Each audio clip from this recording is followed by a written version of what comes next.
बिस्मिल्लाहिर्रहमानिर्रहीम अस्सलाम वालेकुम एवरीवन। उम्मीद है कि आप सब लोग बिल्कुल ठीक होंगे, खुशबाश होंगे, अल्लाह ताला के हिफ्ज़ व अमान में होंगे। Welcome to Aamna's hub. तो आज हम आए हैं जी एक और ज़बरदस्त से व्लॉग के साथ, और ये व्लॉग है जी इलेक्शंस का। 2 दिन पहले जनरल इलेक्शंस थे, आम इंतखाबात थे। उम्मीद है कि आप सभी ने वोट दिया होगा। तो हमने भी जी वोट दिया था, मेरा पहला वोट था और मेरा वोट फैसलाबाद में ही बना था, लेकिन मेरे मम्मा पापा का वोट बना था गाँव में, तो हमें वोट डालने के लिए गाँव भी जाना पड़ा था। तो आज का व्लॉग जी इलेक्शंस व्लॉग भी है और गाँव की टूर का व्लॉग भी है। तो शुरू करते हैं जी आज का व्लॉग का आगाज़ जो होता है जुमेरात की सुबह से, यानी इलेक्शनों वाले दिन से। तो सुबह सुबह हमने जल्दी निकलना था, 8 बजे हम निकल गए थे क्योंकि मैंने वोट कास्ट करना था। फिर हमने गांव के लिए भी निकलना था, तो बस जल्दी जल्दी तैयारियां करते हम तैयार हो गए। और हमने खाला की तरफ भी जाना था, तो खाला के लिए जी हम लेके गए थे 2 मज़ेदार सी डिशेस। एक मम्मा ने पिज़्ज़ा बनाया था, टिक्का बोटी पिज़्ज़ा, जिसकी हमने रेसिपी भी अपलोड की थी। और दूसरी साइड पर केक्स थे, एक मम्मा ने बनाया था रेनबो केक और दूसरा था मार्बल केक। और केक हमने टेस्ट किया था, ये अच्छा था। पिज़्ज़ा हमने टेस्ट तो नहीं किया, बट हमारी मम्मा ने बनाया था तो वो मज़े का ही होना था। खैर उसके बाद जी तैयारियां करके पैकिंग शैकिंग करके ख़ुद तैयार हो गए, तो हम निकल गए वोट देने के लिए। सबसे पहले मैंने वोट कास्ट करना था, तो फैसलाबाद में ही पास में एक छोटा सा गाँव है, वहाँ पर मेरा ये स्कूल में मेरा पोलिंग स्टेशन बना था। बट यहाँ पे हमें बहुत सारे इश्यूज़ का सामना करना पड़ा। पहले जो मेरा पोलिंग स्टेशन बताया जा रहा था, जब इलेक्शंस वाले दिन हमने चेक किया तो वो पोलिंग स्टेशन चेंज हो चुका था। I don't know what was the issue. खैर हमने वोट डालना था जी कैदी नंबर 804 को। मेरा पहला वोट था, तो वो हमने छोड़ना नहीं था, जो हमने कैदी नंबर 804 को वोट देना था।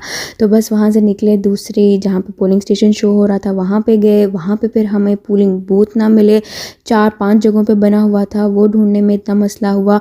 और ये जो एक पर्ची है इसने हमें बहुत तंग किया, जगह जगह हम इसके लिए ख्वार हुए, बट हमने अपना वोट ज़ाया नहीं किया और कैदी नंबर 804 को वोट दे के ही हम आए। तो 2-2.5 घंटे बाद जी मेरा वोट दे के हम फ्री हुए, और हमें फारिग होते होते 11:30 तो हो ही गए थे तकरीबन। उसके बाद हम गांव के लिए निकल गए, टोबा टैक्सिंग वाली साइड पे, वहाँ पे हमारा गांव है, ठीक है। बाय समंदरी हमने जाना था, तो बस हम तकरीबन 1.5 से 2 घंटे के अंदर पहुँच गए थे। और रास्ते में हमें गोलगप्पे मिल गए, काफ़ी टाइम से गोलगप्पे नहीं खाए थे, तो बस हमने कहा कि चलो थोड़ी सी पेट पूजा भी कर ली जाए। उसके बाद जो खैर मम्मा पापा का वोट देने के लिए पहुँचे गांव। और गांव का आपको पता है कि जो मखसूस माहौल होता है, वहाँ की फसलें, वहाँ की आबो हवा, वहाँ की फ़िज़ा, और ये वाली जो चीज़ें होती हैं हम शहर के बच्चों के लिए बड़ी फ़ैसिनेटिंग होती है। खैर गांव के बच्चे तो आदी होते हैं, उनको तो कोई ख़ास फ़र्क नहीं पड़ता, बट जब हम सरसों देखते हैं, हम गंदम देखते हैं, हम वो मटर के बड़े बड़े खेत देखते हैं, तो हमें बड़ी हैरत होती है।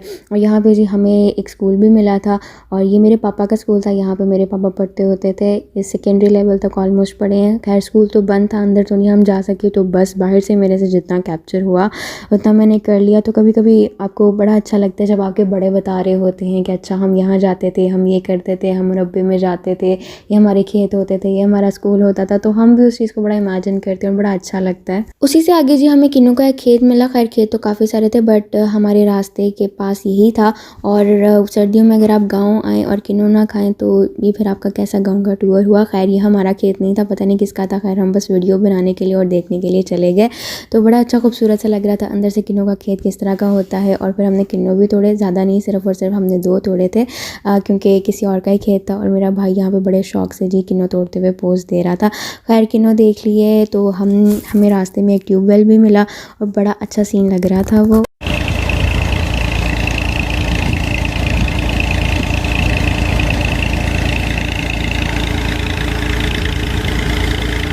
बिलाखिर जी हम उस स्कूल में पहुंचे जहाँ पे मेरे मम्मा पापा का पोलिंग बूथ बना था, और यहाँ पे भी हमें थोड़े मसाइल का सामना करना पड़ा। बहुत देर बाद जाके मेरी मम्मा की बारी आई थी, बट फिर भी हमने वोट ज़ाया नहीं किया। वोट देने के बाद जी हम पहुँचे दादा अबू के घर। ये मेरे वही दादा अबू हैं जिनकी मैं कभी कभी नज़्में भी पढ़ती होती हूँ। ये वैसे मेरे पापा के ताया अबू हैं, बट हमारे दादा अबू ही लगते हैं। और उसके बाद इनके घर में जी ये 2 मोर भी हैं, एक मेल और एक फ़ीमेल। दोनों माशाल्लाह बहुत प्यारे और अच्छे से, और अंदर इनका बड़ा अच्छा सेटअप है, बड़े मज़े से रहते हैं। और बहुत देर मैंने इंतज़ार किया कि शायद जो मेल मोर है वो अपने पर फैलाए, लेकिन उसने पर नहीं फैलाए। खैर फिर इंतज़ार कर कर के हम आगे। और साथ ही जी इनका बहुत ही खूबसूरत सा गार्डन है, और ये बड़ा सा नीम का दरख्त था, इसके साथ एक झूला भी होता था, छोटे होते हम उसके ऊपर बहुत झूला झूलते थे। ये इनका खूबसूरत सा माशाल्लाह प्यारा सा गार्डन था। खैर दादा बू के घर से जी हम निकले, तो और भी कुछ रिश्तेदारों की तरफ हमने जाना था, और रास्ते में जी हमें मिल गए चाचू लोग, जिनका कोई सीन नहीं था आने का, बट अचानक से सीन बन गया, सारे कज़न्स वगैरह भी इकट्ठे हुए। तो कुछ और 1-2 रिलेटिव्स के यहाँ जाना था, उनके यहाँ से मिल के तो हम पहुँचे खाला की तरफ, जिनके यहाँ हमने रात गुजारनी थी।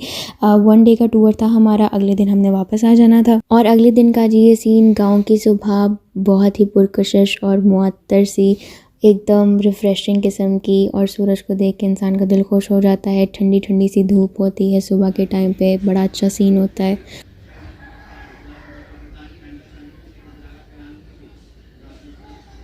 नाश्ता करके खाला के घर से निकले तो हमें रास्ते में जी और भी बड़ी अच्छी-अच्छी सी चीज़ें नज़र आई। सबसे पहले गन्नों की ट्रॉली। गाँव के अंदर तो खैर अब सीज़न है, तो गाँव में आपको तकरीबन हर जगह ये गन्नों की ट्रॉलियाँ नज़र आएँगी। ईंटों का भट्टा भी हमें नज़र आया था, दूर से देखने में ये भी बड़ा एस्थेटिक लगता है जहाँ पे ईंटें बनती हैं।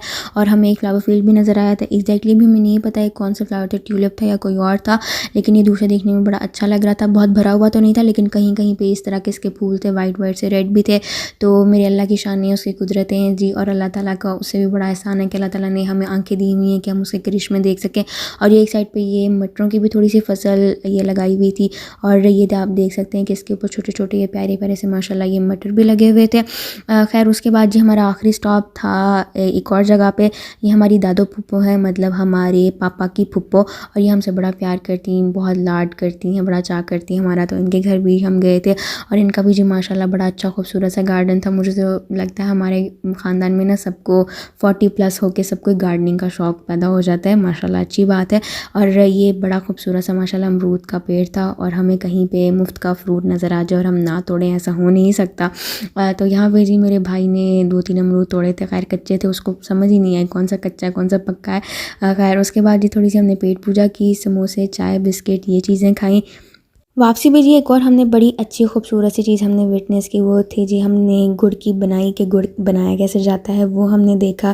पहली बार हम लाइव देख रहे थे इस चीज़ को, और ये 2 जगह पे बन रहे थे। एक साइड पे यहाँ पे इनका ये गन्ने का रस तैयार हो चुका था और इसको निकाल रहे थे, बड़े से कढ़ाई से बाहर निकाल रहे थे, और दूसरी साइड पे यहाँ पे वो पॉट में से छोटी छोटी टुकड़ियाँ बना के निकाल रहे थे। और ये 2 जगह पे तकरीबन ये जनरेटर लगा हुआ था और उससे चला रहे थे। तो बड़ा अच्छा लगा हमें फ़र्स्ट टाइम गुड़ बनता हुआ देख के। और यहाँ पे इन्होंने गुड़ बना हुआ रखा भी हुआ था बेचने के लिए। तो बस जी यहाँ पे सारा विटनेस करके तो हम यहाँ से निकले।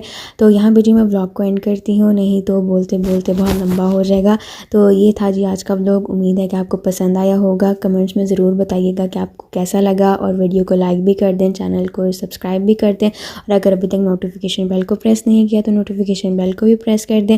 अपने प्यारों का जी बहुत ज़्यादा ख्याल रखें। गज़ा के लोगों को, गज़ा के बच्चों को बिल्कुल भी ना भूलें, उनके लिए ख़ास दुआएं करें। मिलते हैं अगली वीडियो में। अल्लाह हाफ़िज़।